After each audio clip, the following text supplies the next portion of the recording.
The scene? My kitchen. Purpose? Dinner. I was grilling chicken for myself and the kids. I was making some salads, some chicken wings for my son, getting into too much detail. But my daughter asked to take over the music playlist. She said she wanted to play a new song. And I thought, I just was not in the mood. I wasn't in a mind space for pop music, not in the mood for peppy TikTok tunes. And I almost said no, but I didn't want to be that parent, that stick in the mud type of a parent. So I said, yeah, sure. Then she played this song and she turned it up full blast. It's the new Olivia Rodrigo song, Vampire. And it starts with these first notes of the piano. And I wish we didn't have a copyright issue because I would love to play the song right now. But first you hear the piano and then the lyrics.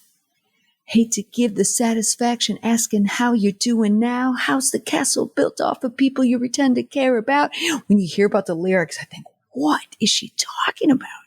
Just what you wanted. Look at you, cool guy. You got it. These lyrics. I see the parties and the diamonds sometimes when I close my eyes. 6 months of torture you sold as some forbidden paradise. I loved you truly. You gotta laugh at the stupidity. I thought, man, that's a song.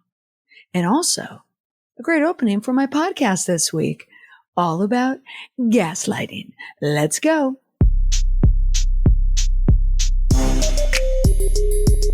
Welcome to the Indestructible PR Podcast, where we use current events and tested media and PR strategies to help prevent or manage a crisis and build an indestructible reputation.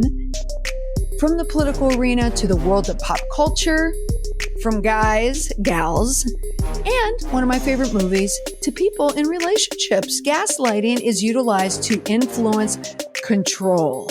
I'm coming back to that. But also public opinion, narratives, and shaping people's understanding of their reality. So in this episode, let's explore how gaslighting manifests itself in the media and culture and how it has its impact on people. Personally, did you think I wouldn't talk about relationships when I'm talking about gaslighting? Come on. You gotta know me. Let's go. Gaslight is the buzzy word. You hear it everywhere. If you're on social media, particularly TikTok, you hear gaslighting and narcissism. People toss it around. It almost feels like the words are so diminished and diluted right now, they don't mean anything, but they do. Gaslighting is a form of psychological manipulation. It leaves victims feeling confused. They doubt their own perception of reality, and they're led to question their own sanity. It's insidious. It's a tactic that is employed or deployed by individuals who want to seek control and power over others.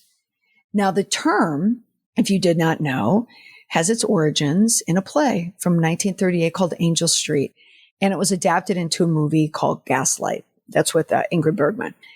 But the film is about the descent of the character of Ingrid Bergman.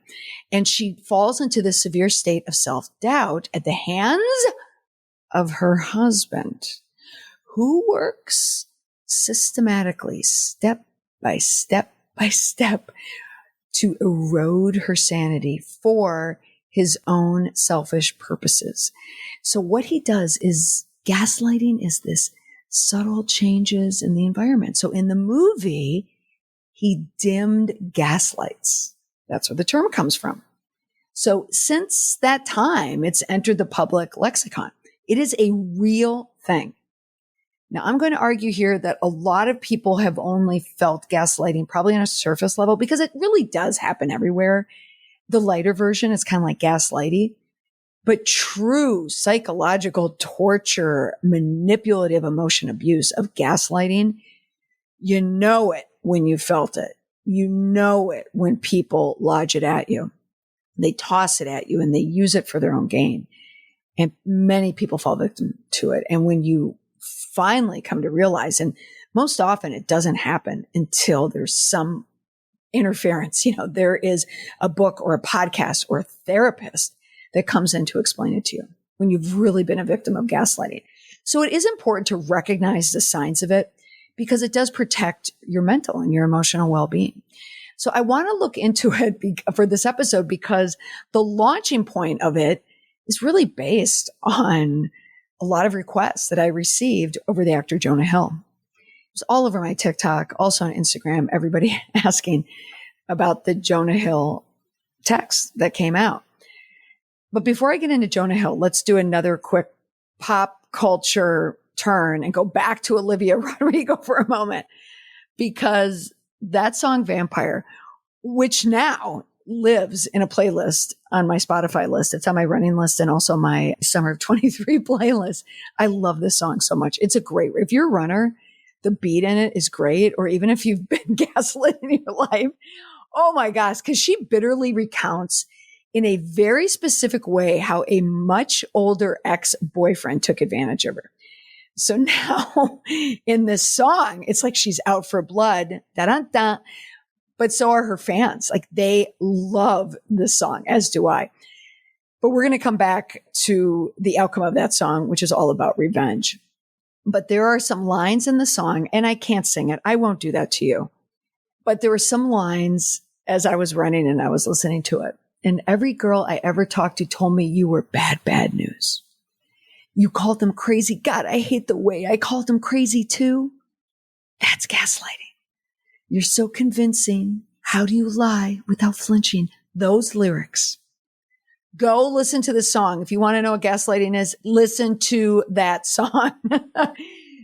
Olivia had said about this song that it helped her get through a lot of feelings of regret and anger and heartache.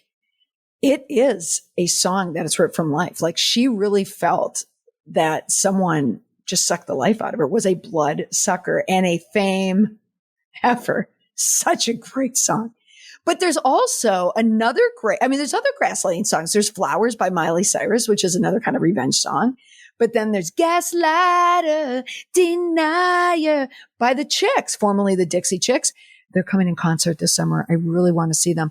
Not the point of this podcast, but all of this comes back to one of the stars of this episode and all of the DMs about this guy. Hello. Who are you? I'm Peter Brand. No, in fact, you are Jonah Hill. What do you do? I'm special assistant to Mark Shapiro. So what do you do? Mostly player analysis right now.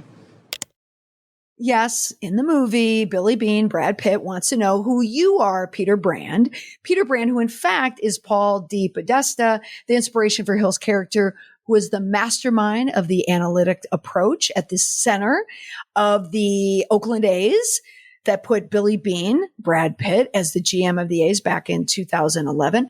Also happens to be the same team that lost to the Red Sox when I went and saw them at Fenway Park this weekend. Like I said, this episode is all over the place. It's a true Molly episode. But back to Peter, who is really Paul, who is really Jonah Hill of a whale, who has a problem.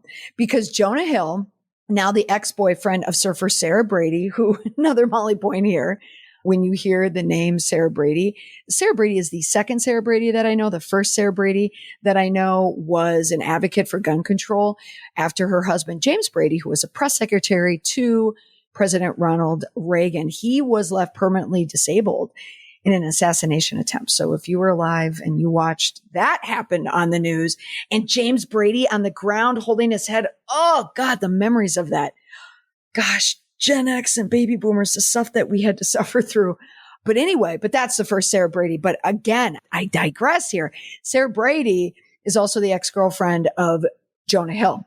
Now, Jonah Hill in the news. So at the time of this recording, it's all over the news. So at the time that this is published, this will be an older story, but I'm sure it will still be in the news because I'm going to guess, if you've been listening to this podcast on the day of its release, Jonah Hill has not come out with any type of a statement. None whatsoever.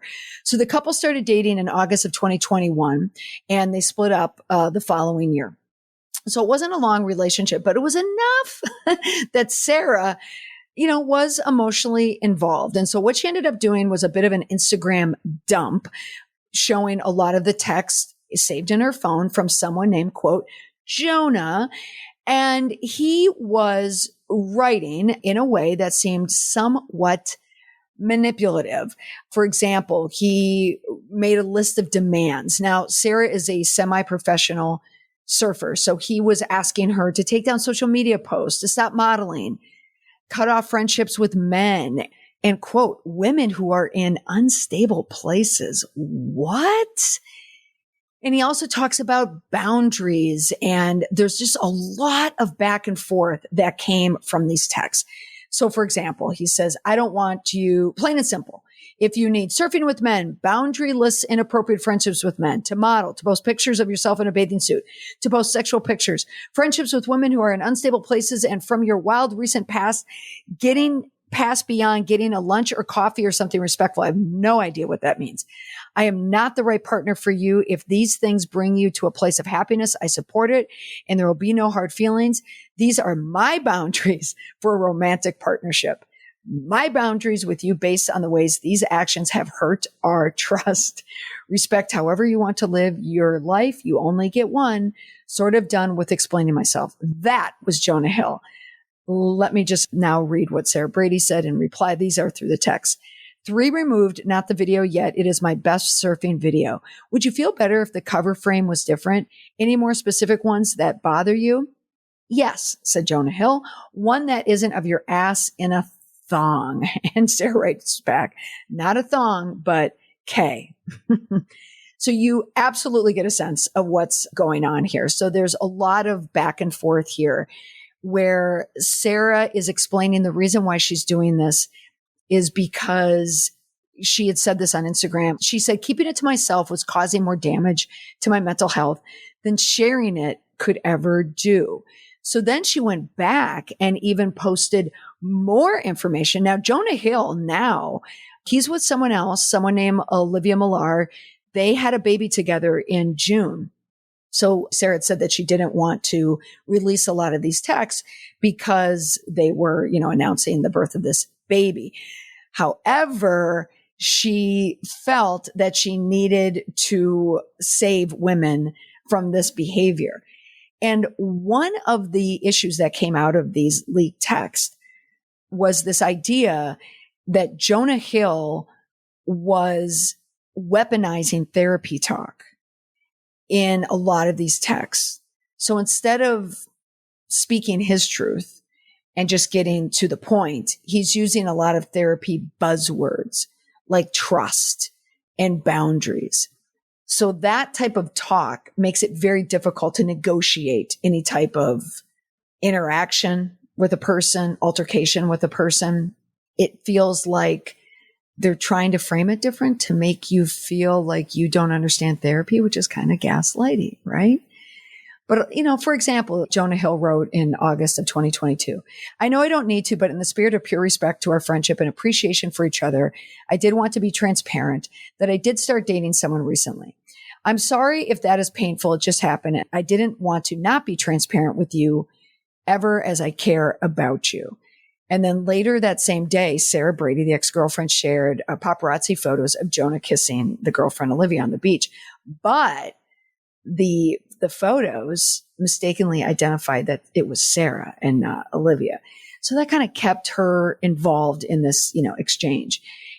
All right. Then Sarah starts leaking information that Jonah was sexting her while he was with Olivia. So now it starts to get a little more nasty, a little more revenge-like. And Sarah is replying, I'm just showing your own text to me as she's discussing this sexting and that he was, somewhat violating her. And he was doing this while he was with this woman. And she replies, can you put yourself in my shoes for a sec? How I might feel gaslit by your behavior and communication. Now, I could spend an hour reading all of the texts and all the back and forth on what happened between these two. And if you're interested in the topic of gaslighting, it is almost worth it just to check out what it might look like or what other people are going through. But when it comes to the topic of Jonah Hill and his girlfriend, Sarah Brady, I will say I asked a question over on Threads. I'm on Threads now. You can see my link in the show notes or head over to my link tree. I have a connection there. And again, like I said in my last episode, there will be a podcast all about Threads. But I had asked, I'm getting a lot of requests to discuss Jonah Hill's ex, Sarah Brady, claiming he's a misogynist narcissist. This relationship aside, I'm curious on public opinion on this matter. Why do people take to social in these cases? Serious query. Is it a writing of a power imbalance, revenge, or something else? Now, most of the people who replied fell in the same category. One person said, regardless of whatever the truth is, thank you for asking this question. I was feeling it, but feeling like I couldn't ask it. So this is someone who kind of matched my feeling of it. Like I'm asking something without really asking it. So here are some of the things that people said. A combination of all the above, like this person is famous, but really a monster. People must know. Someone else said, I guess it could be for many reasons, but the effect will be to hurt him and his career. So it's hard not to think it's about anger and revenge. Someone said, I have a hard time with private text being made public years after. Someone else said, for women, getting the word out is so important to protect others. I remember in the wake of Me Too, just how many industries revealed that there was a secret Google Doc full of industry abusers that would get passed around so folks could try to avoid it. Another person, preemptive or correcting a Darvo narrative, which is blaming the victim. Warning future partners, publicly shaming them into getting support if reputation is all a narcissist cares about. Someone else said to protect other women. And this one said, the timing on this one is awfully suspicious to me. Timing is where you can usually find a motive for release or going public with something. I work with personality disorders. The gaslighting is so disoriented. You can't tell what's real. It's healing for others to validate your reality as well as regaining a sense of power and control. And I had many, many other replies to this because this topic of gaslighting, it's an umbrella topic. So I'm talking about Jonah Hill and I'm going to talk about other things as well. But I think it's really important to understand what it is, why it's used, but why it's used in the context of social media when it comes to this revenge. I'm going to get there, but stick with me for a moment. Now, let's pause on pop culture for a moment and let's shift into the political realm. Because in the political arena, gaslighting techniques are often utilized because they need to influence public opinion and the press. They're trying to control narratives and shape understanding of their reality, whether it's from the White House or a politician. So how does it manifest itself in the political realm? Now, recently, I was reading the news. Yes, I don't just go to TikTok. I read actual news. And I saw that the White House was dealing, I hate to laugh, but the White House was dealing with an issue of having something rather unusual end up in the West Wing. Not something you would find in the White House, let's say during the Abraham Lincoln years. And that would be a bag of cocaine. It was found near the West Wing on July 2nd. On July 5th, White House Press Secretary Karine Jean-Pierre had to hold a news conference to discuss the cocaine. Can you give any more details on where the Secret Service found the cocaine in the West Wing and how it got there? So, as you know, this is under the purview of the Secret Service. They are currently investigating what happened over the weekend, so I would have to refer you to the Secret Service on all of this. But one thing that I can share, that I'll share a little bit more information. As you know, the president and the first lady and their family were not here this weekend, as you all reported on this, and as you also know that they left on Friday and returned just yesterday. Where this was discovered is a heavily traveled area where many White House, West Wing, I should be even more specific, West Wing visitors come through this particular area. I just don't have anything more to share. It is under investigation by the Secret Service. This is in their purview, and so we're going to allow certainly the investigation to continue, and we have confidence that the Secret Service will get to the bottom of this. Now, I have to give her a break. This would be a tough one to manage, without a doubt, because when a person thinks about cocaine, it's going to connect to one person that is affiliated with the White House. When I deal with a crisis, when I'm working with clients, or even when I'm trying to work through one myself, there's two words I always fall back on. It's trust. Have we lost it? How do we maintain it?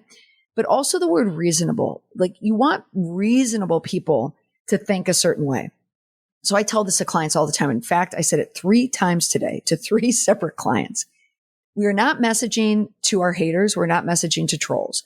We are not messaging to our super fans either.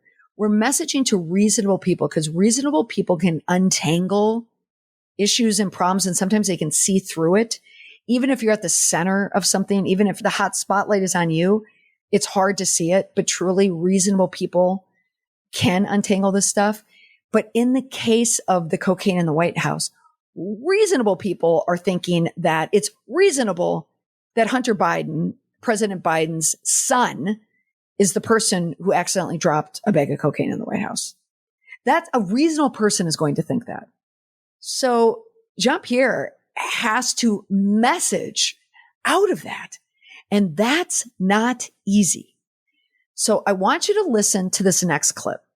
This is a reporter from the New York Post. New York Post, right-leaning, more conservative, without a doubt. Jean-Pierre knows who she's calling on. So there might be a little more of a protection mode up because she knows it's coming from a conservative paper. But listen to the question. Listen if it's fair. They talk about the Hatch Act, but then they get into the cocaine. And then listen to the response. Secondly, sorry to bring up cocaine again, but there was a question yesterday during the press gaggle with Andrew Bates that was, I guess, he said that he was avoiding it because of the Hatch Act. I'm just asking again, can you just say once and for all whether or not the cocaine belonged to the Biden family? So, a couple of things there. He mentioned the Hatch Act because the question was posed to him in using Donald Trump, and so he was trying to be very mindful. Okay, I hear you, but you're asking me a question, so I'm answering it for you. And so that's why he said the Hatch Act. So I would, have you read the transcript and read the transcript fully so you can see exactly what he was trying to say. So that's number one. So we're not avoiding the question. That is not true. We've answered this question, litigated this question for the last 2 days exhaustively. There has been some irresponsible reporting about the family. And so I got to call that out here. And I have been very clear. I was clear 2 days ago when talking about this over and over again as I was being asked a question. As you know, and media outlets reported this, the Biden family was not here. They were not here. They were at Camp David. They were not here Friday. They were not here Saturday. They were not here Sunday. They were not even here Monday. They came back on Tuesday. So to ask that question is actually incredibly irresponsible. And I'll just leave it there. Okay. I'll take one more. Now, I don't know if you could hear that sound or not, but that was the sound of tap dancing. Shuffle ball, shift change to the left. The first family was out of town. Tap, tap, shuffle ball, change to the right. It's a highly trafficked area. The West Wing. The West Wing is a highly trafficked area for cocaine. I mean, it's highly trafficked for, people who work in the White House. Yeah. Staffers. Yeah. Maybe a secretary. Pete Buttigieg. Tourists. But cocaine? I mean, White House traffic. Yeah. But drug traffickers? It's crazy. Now, I actually feel sorry for her. I cannot imagine having to message through that. But what do you do when you're on the defense? What do you do if you're being threatened? So in this case, New York Post, conservative, right? You're Democratic secretary, press secretary. You're going to be a little on edge. You're going to be protective. Perhaps you know the truth and you're being called out for it, which is what happens a lot in gaslighting. It's when people know they're being called on the carpet where the cocaine was allegedly found. So what they do sometimes in defense is they'll gaslight. And that's what it seemed like to me is, again, this manipulative tactic, because what she was doing, she was blaming the media for questioning about the cocaine and labeled it as irresponsible journalism. Telling a journalist that they're irresponsible is like telling a journalist they're lying. Journalists don't want to be told that they're liars. That goes against all of the journalistic ethics that they have that's inside it. And that's not to say that all journalists are like that, but most are. Most that I know are ethical people. They're responsible journalists. Now, journalism as a whole can delve into irresponsibility, but that's a highly charged statement. And it can be seen as a form of gaslighting because you're attributing the responsibility to the press for asking the question. You're blaming them instead of addressing the question or providing a genuine response. Instead of placing the blame on the media, she wants to completely deflect that most people are thinking it's Hunter Biden. And to what lengths is she going to go to protect Hunter Biden? Now, we don't know that it's Hunter Biden. We don't. There's no proof of that. It's in the hands of the Secret Service. But, okay. Now, let's move into just the area of the personal gaslighting because the two do crisscross. I was having a conversation with someone last night, fellow TikToker, but someone my age. So we sit and we talk about how stressful it is to be on TikTok because we're constantly in a position where we have to protect ourselves. But we were talking about, the brand and why we do what we do on there, how we like to teach. And I like to teach about public relations. I like to talk about it because I love the industry. I just love what I do. I love media. I mean, I'm a newsie at heart. I love newsy people. But this whole idea of indestructible PR and the name of this podcast, this idea of being indestructible is really being gaslit proof. It's not allowing people to manipulate you. It's not allowing any type of manipulation or lying to happen. I don't do that. It's by principle. That's not the type of PR I practice. I'm not a fixer like last week's episode. I'm not going to fix something for you. We're going to work through it. And how you do that is with truth. It's not pretty. It's not fun, but it's with the truth. But gaslighting is more of that fixing mentality. And this whole indestructible PR brand was built from this idea of, oh, no. There will be no gaslighting here. No. So what is gaslighting? How do you spot it when it's a person? It's when they shift blame. And this can happen in the press. It can happen in life. It can happen from spokespeople. It can happen like Alec Baldwin. No, I didn't kill anyone. But Mr. Baldwin, you aimed the gun and you shot and you killed someone. Nope, not my fault. Also denying reality. That's gaslighting. They want to deny or distort truth. Again, just like the press secretary with the press, it's irresponsible journalism and it's manipulating perceptions. Like the press was getting it all wrong. But when it comes to people, now think about people. Now think about politicians as people. I don't want to just dunk on the Democrats. I mean, think about former President Trump. He used gaslighting as a technique all the time. He called people nasty and liars and not very smart and weak and racist. I mean, those were manipulative tactics to distract people from recognizing the same qualities that he possessed. He's projecting all those things. And that's usually another tell of a gaslighter when someone's gaslighting you. They're projecting and telling you what you are when it's really them. It's them. So President Trump, former President Trump, did the exact same thing. He did it all the time, straight out of the talking playbook. And a lot of politicians do it. So you as a voter can protect yourself. You as a voter can determine if someone's going to gaslight you or not. But now, what kind of people in life are gaslighters? The reason why I'm getting into this area is because, like I said, like in my job, even though I professionally work in crisis communication, I got to tell you, a big part of my job is identifying who's telling the truth and who isn't, who's manipulating, who's not, who's the gaslighter. I'm constantly looking for these personal traits and the weaponization of psychological warfare on people. I use it all the time. So what kind of people are gaslighters? Well, psychologists say they're narcissists are typically the likely candidates because they're more invested in themselves and what they want. They don't care about other people. They care about themselves. And they usually say things with no remorse whatsoever. So gaslighters hold these types of beliefs, whether consciously or unconsciously. So they want to, one, override another person's reality. They're going to tell you what the truth is. Despite what you have to say, they're going to tell you what's true. Also, if you challenge them, it's completely unacceptable to them. They will not allow it. They will not be challenged. They will not answer to a challenge. They will not admit fault. They will never admit fault, ever. The most you'll get is maybe a little bit of sarcasm. Like, oh, you're right. I'm an idiot. I'm stupid. You're smart. I'm dumb. You might get that, but you are never, ever going to hear a gaslighter or a narcissist say, I'm sorry. You won't hear that. And three, they want to possess people. They want to control people. Now, I mentioned the word control in the beginning of the episode when I was talking about Jonah Hill. Speaking of Jonah Hill, let's just take a moment to loop right back to something else he said. Take a listen. Why do you think I'm making this movie about you? I think it's my ideas. I think my ideas had an effect on you, and I think you want to expose other people to the ideas. And maybe, I don't know, maybe it's just the attempt to gain control over me or... That was part of a candid conversation that he had with his psychiatrist, Phil Stutz. It was a documentary on Netflix. It was pretty good. It was all about his therapist's life.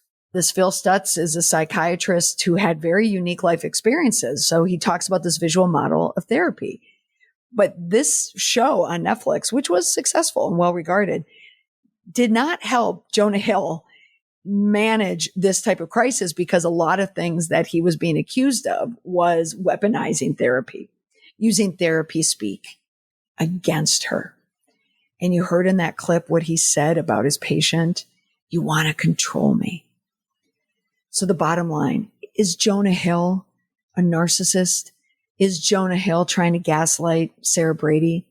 We don't know, though I will say my friend who works in Hollywood said that Jonah Hill is known for being a bit of an asshole, but people can still be assholes and not be gaslighters. So we don't know, but it's not a good look. Whatever it is, it's not a good look. It's not a healthy relationship, probably a relationship that should have ended. But looking at the types of patterns and inconsistencies in these gaps in communications, stories, motivation. So whether it's a celebrity or a politician or an individual, but also if it's personal, people can be manipulated by people they care about and by loved ones. So just like we saw with Jonah Hill, yes, he's a celebrity, but that was a breakdown in a relationship with a girlfriend. So it could be a relationship. It could be one with parents. It could be one that you're in. It could be a husband, it could be a wife. You could be with someone who is weaponizing the idea of trying to communicate with you in a respectful manner, and they're actually manipulating you. Now, some of the signs that I tell like my friends and I tell my kids and my kids' friends, the red flags, the 4 horsemen of gaslighting. It's the contradiction. It's the lies. It's the deception. It's discrediting perception of reality. It's projecting their behavior onto you. It is just manipulative behavior. And the biggest red flag when you know you've been gaslit by a true manipulator and someone who does not have your back, it's when they diagnose you. If anyone, I'm telling you, young people, listen up, even older people in relationships, people my age, if someone is telling you that something's wrong with you, that you're depressed, or you're manic depressive, or you're bipolar, if anyone is diagnosing you, and they have no right, they don't have the license, they don't have the education, they have no right, head for Z Hills. That is a gaslighter, and that gaslighter does not have your back. They are there to harm you. But there is a second type of gaslighty behavior that happens, and it's slightly different. And this is the behavior that, yes, comes from a person, and yes, comes from a person in a relationship that you care about. But that person might be projecting their own insecurities onto you. So instead of trying to distort your reality for the sake of manipulating you and hurting you, it is their own fear of vulnerability and their own fear of rejection that causes some conversations to be a little gaslighty. It allows them to control their pain and their rejection, because it could be self-esteem, it could be insecurity, it could be some false sense of validation. They don't think they're worthy, maybe, of someone else.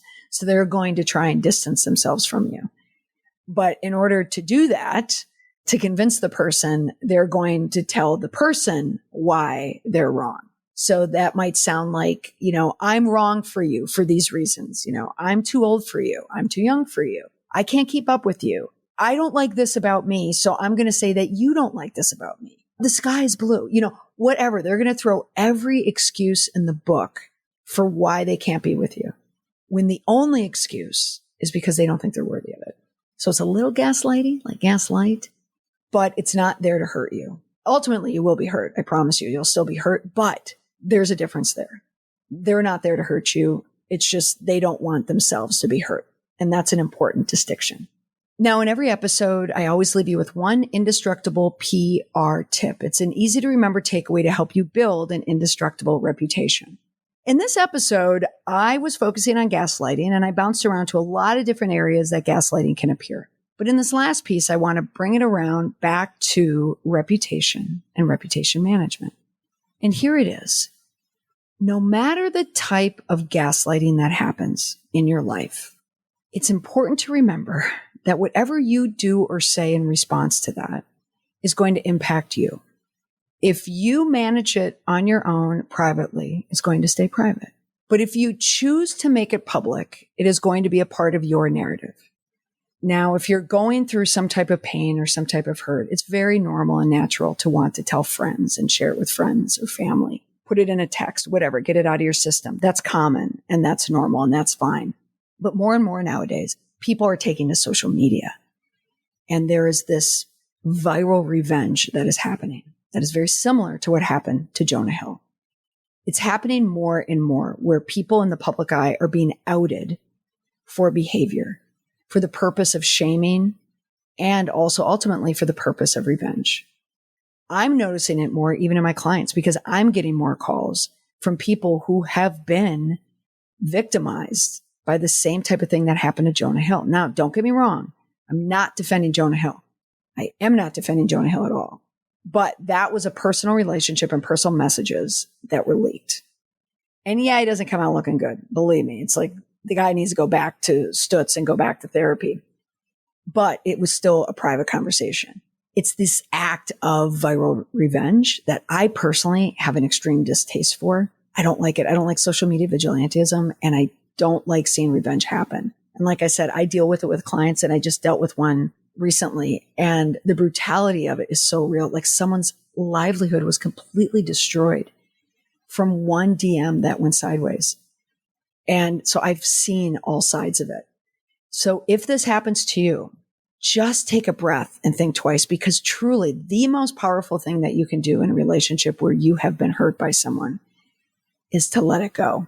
It is the most powerful thing. So for the people who have been in a relationship that falls apart, whether it just unravels before your eyes for reasons that you can't explain and you still can't explain, you don't know what happened, you don't know how it happened, you can't even make sense of it, but you know it's not you, and you know it's not the person out to hurt you, but you know it's something that they're dealing with. It doesn't make the pain any worse, but understanding that it's not you and they're not there to hurt you, they're just there to protect themselves, makes it easier to manage.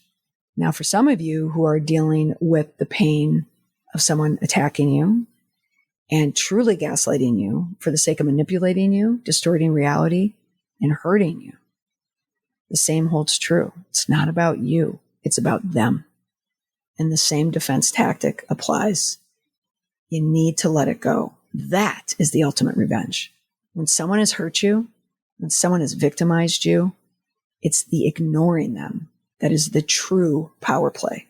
Because more often than not, when people do these viral revenge takes, whether it's personal, whether it's on Snapchat, whether it's at your school, your high school, your college, or in life, or you just go crazy on Facebook and start ranting, believe me, for every person who supports you, there's going to be 5 people who think you're nuts. And we don't want you to think that, especially if you've already been through a lot already. Just take a breath. You'll get through it. But no contact is the ultimate revenge, because social media, it's forever, and social media never forgets. That's all for this week on the podcast. Thanks for listening. Bye for now.